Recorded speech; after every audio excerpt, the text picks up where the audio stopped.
तो 4 साल बाद अमेरिका में एक बार फिर से ट्रंप युग की शुरुआत हो चुकी है और सत्ता संभालते ही ट्रंप एक बार फिर पुराने तेवर में नजर आ रहे हैं। राष्ट्रपति बनने के बाद डोनाल्ड ट्रंप ने सबसे पहले जन्मसिद्ध नागरिकता कानून को खत्म कर दिया है और अब नए नियम के मुताबिक उसी बच्चे को अमेरिका की नागरिकता मिलेगी जिसके माता पिता या दोनों में से कोई एक अमेरिकी नागरिक हो या फिर माता पिता के पास ग्रीन कार्ड हो। अब ट्रंप के इस फैसले को एक तरफ ऐतिहासिक बताया जा रहा है तो वहीं खबर यह भी है कि इस फैसले से डेमोक्रेटिक पार्टी नाराज है।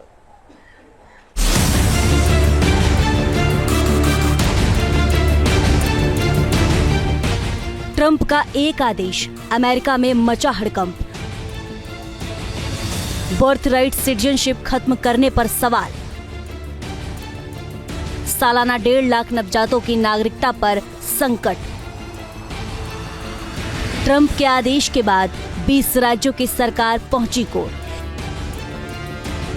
राष्ट्रपति बनने के साथ ही ट्रंप एक के बाद एक धड़ाधड़ फैसले ले रहे हैं। उनके कई फैसलों ने अमेरिका सहित पूरी दुनिया को हिला रखा है। ऐसा ही एक फैसला ट्रंप ने लिया जिसके बाद पूरे अमेरिका में हड़कंप मच गया है। ट्रंप ने जिस एग्जीक्यूटिव ऑर्डर पर साइन किया उसमें से एक जन्मजात नागरिकता के अधिकार को समाप्त करने का फैसला भी है। ट्रंप के इस आदेश के मुताबिक अवैध प्रवासियों या वीजा पर रहने वाले लोगों के उन बच्चों को नागरिकता नहीं मिल पाएगी जिनका जन्म अमेरिका में होगा। ट्रंप ने इस आदेश को लागू करने के लिए 30 दिन का समय दिया है, यानी 19 फरवरी को ये समय सीमा पूरी हो जाएगी। इसलिए अमेरिका में 20 फरवरी से पहले बच्चों को जन्म देने की होड़ मच गई है। अमेरिका में प्रेग्नेंट महिलाएं बड़ी तादाद में डॉक्टरों के पास पहुंच रही हैं। हॉस्पिटल में महिलाओं की भीड़ लगी है। महिलाएं 20 फरवरी से पहले हर हाल में डिलीवरी के लिए सिजेरियन ऑपरेशन कराना चाह रही हैं। ट्रंप के आदेश के बाद ऐसे मामले तेजी से बढ़ गए हैं और इनमें कई भारतीय महिलाएं भी शामिल हैं जो 20 फरवरी से पहले बच्चे पैदा करना चाहती हैं। कई तो प्रीमेच्योर डिलीवरी कराने को भी तैयार हैं ताकि उनके बच्चे को अमेरिकी नागरिकता मिल सके। अमेरिका में समय से पहले डिलीवरी कराने की इस होड़ ने डॉक्टरों को भी चिंता में डाल दिया। डॉक्टरों के मुताबिक प्रीमेच्योर डिलीवरी से मां और बच्चे को खतरा हो सकता है। बच्चों के फेफड़ों का विकास नहीं हो पाता है। बच्चों के तंत्रिका तंत्र को नुकसान होता है। बच्चों में कम वजन जैसी समस्या होती है। ट्रंप के ऑर्डर के बाद protecting the meaning and value of American citizenship in 3 परिस्थितियों में अमेरिकी नागरिकता देने से इनकार करता है।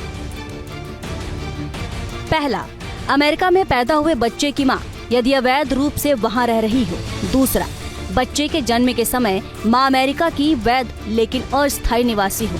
तीसरा, पिता बच्चे के जन्म के समय अमेरिका का नागरिक या वैध स्थायी निवासी न हो।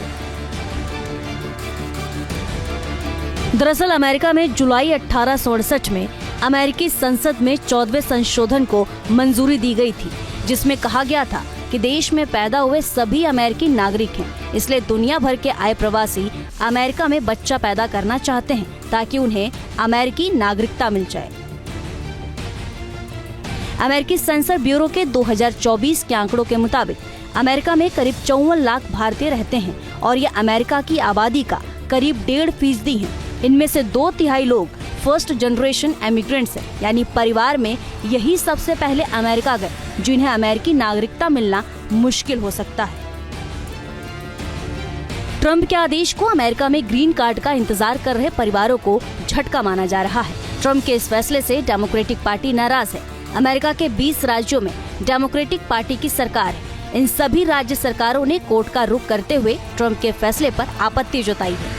डेमोक्रेटिक पार्टी का आरोप है कि ट्रंप ने संविधान के 14वें संशोधन का उल्लंघन किया है। मामला कोर्ट में पहुंचा तो फेडरल कोर्ट ने ट्रंप के इस फैसले पर 14 दिनों के लिए रोक लगा दी। बहस के दौरान जस्टिस डिपार्टमेंट के वकील को टोकते हुए जज जॉन कफनौर ने पूछा, इस आदेश को संवैधानिक कैसे मान सकते हैं? ये दिमाग चकरा देने वाला है। ये साफ तौर पर असंवैधानिक आदेश है। जज कफनौर ने टिप्पणी की, वो 40 साल से भी ज्यादा समय से बेंच पर है, लेकिन उन्हें ऐसा कोई दूसरा मामला याद नहीं है जिनमें केस स्पष्ट रूप से इतना असंवैधानिक हो। मुझे समझने में परेशानी हो रही है कि कोई वकील कैसे कह सकता है कि आदेश संवैधानिक है। कोर्ट का आदेश लाखों लोगों के लिए थोड़ी राहत लेकर आया है। भले ही मामला कोर्ट में हो, लेकिन कई ऐसे लोग हैं जो डेमोक्रेटिक शासित ब्लू स्टेट्स की ओर पलायन कर रहे हैं। उधर कानून के जानकारों का मानना है कि जन्मजात नागरिकता के अधिकार को एग्जीक्यूटिव ऑर्डर से खत्म नहीं किया जा सकता। इसे खत्म करने के लिए संविधान में संशोधन की जरूरत होगी। ये संशोधन हाउस ऑफ रिप्रेजेंटेटिव और सीनेट में 2/3 वोटों के साथ ही पास कराया जा सकता है और इसमें राज्यों का भी समर्थन चाहिए।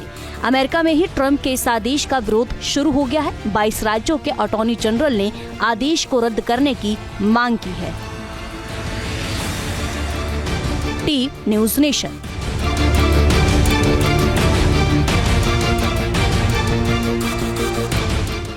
न्यूज नेशन अब व्हाट्सएप पर खबरों की ताजा अपडेट के लिए न्यूज नेशन के इस QR कोड को स्कैन करें।